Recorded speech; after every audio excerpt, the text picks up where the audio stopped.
6 سال کی عمر ہے میرے کریم نبی کی، ابوا کے مقام پر میرے کریم نبی کی والدہ ماجدہ سیدہ آمنہ کی طبیعت خراب ہو گئی، اتنی ہوئی کہ آپ کو محسوس ہوا کہ یہ میری آخری سانسیں ہیں، میرا وقت آخر آ پہنچا ہے۔ میرے نبی کی امی جان نے نبی کے سر پہ ہاتھ رکھا، رو کر کہنے لگی، بیٹے ہر چیز نے پرانا ہو جانا ہے، ہر باقی نے فنا ہو جانا ہے، بیٹا میرا وقت آخر آ گیا ہے، میں تو اس دنیا فانی سے جا رہی ہوں، لیکن بیٹا میرا ذکر نہیں مٹے گا، اس لیے کہ میں تیرے جیسا ستھرا بیٹا چھوڑ کے جا رہی ہوں۔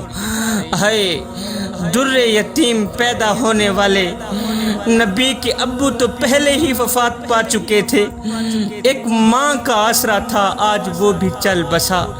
6 سال کی عمر ہے میرے کریم نبی کی، ماں کا انتقال ہو گیا۔ میرے نبی ماں کا ہاتھ پکڑ کر کہتے، امی جان مجھے اکیلا چھوڑ کے کہاں جا رہی ہو؟ ماں کی وہیں تدفین کی گئی۔ اس کے بعد میرے کریم نبی ام ایمن کے ساتھ سواری پہ بیٹھ کے ام ایمن سے چمٹ جاتے ہیں۔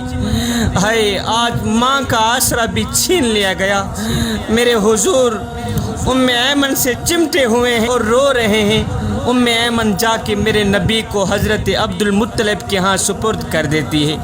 حضرت عبد المطلب میرے حضور کو اپنے گلے لگاتے ہیں اور زارو قطار روتے ہیں۔ زارو قطار رونے کے بعد ام ایمن سے کہا کہ ام ایمن میرے بیٹے کا خاص خیال رکھنا۔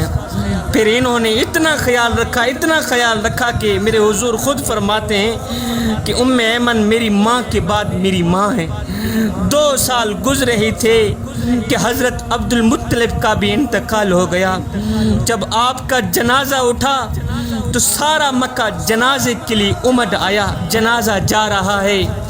آج لوگوں نے 8 سال کے ایک بچے کو دیکھا جو دیواروں سے لپٹ لپٹ کے رو رہا ہے۔ ہے باپ کا سہارا تو تھا ہی نہیں، ماں تھی وہ بھی چل بسی، آج عبد المطلب جیسا سہارا بھی چھین لیا گیا۔ پھر چاچا کی کفالت میں آئے، پھر ایک وقت آیا کہ چاچا بھی اس دنیا فانی سے کوچ کر گئے۔ اس کے بعد اہل مکہ نے میرے نبی کے ساتھ جو سلوک کیا وہ بھی کسی سے مخفی نہیں ہے میاں۔ اہل مکہ نے میرے کریم نبی کو پتھر مارے، گڑھے کھودے، گھر کے کوڑے لا کے حضور کے گھر کے سامنے آ کے رکھ دیتے تھے۔ جوانوں مجھے بتاؤ تو صحیح، آخر کس چیز کی سزا دی گئی تھی میرے کریم نبی کو؟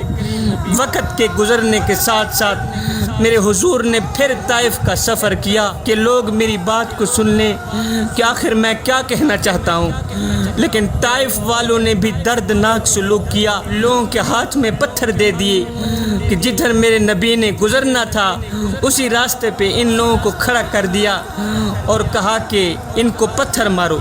وہ میرے حضور کے پاؤں پہ پتھر مارتے، حضور ایک پاؤں اٹھاتے تو دوسرے پاؤں پہ پتھر مارتے، پھر میرے نبی شدت درد سے زمین پہ بیٹھ جاتے۔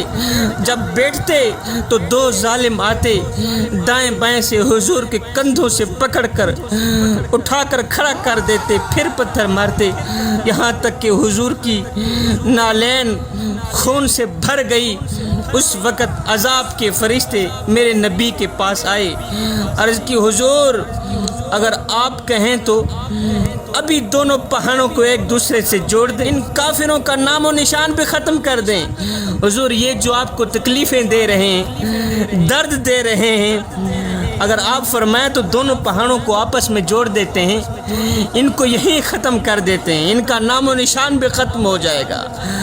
اللہ اکبر۔ ساتھ میں صحابہ نے بھی یہی کہا، حضور آپ بد دعا کریں۔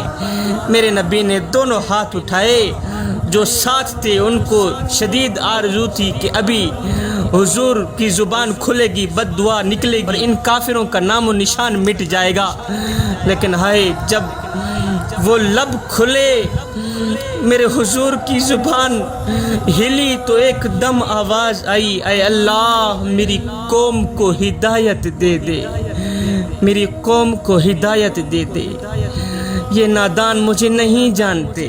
ہائے ڈٹھے ورک قرآن دے پھول سرے تیری شان جیاں نہیں کوئی اور ڈٹھا تیری شان دا کرے مقابلہ جہڑا انہوں عاشقاں اصلی چور ڈٹھا او کوئی نور آکھے کوئی بشر آکھے پیندہ رات دینے ایہو شور ڈٹھا اللہ والیاں گل مکا چھوڑی تسا ہور ڈٹھا اساں ہور ڈٹھا ربی حبلی امتی یا اللہ میری امت کو بخش دے ہے صبح ہے تو ربی حبلی امتی زبان پہ شام ہے تو ربی حبلی امتی زبان پہ ہے اے حضور کی آمد کا جشن منانے والوں اور کوئی ایسا پیار کرنے والا پہلے مجھے دکھاؤ تو صحیح مجھے بتاؤ کوئی اتنی محبت کرنے والا بھی ملے گا جو کہے اے میرے امتی کانٹا تیرے پاؤں میں چپتا ہے درد میں محمد کو ہوتا ہے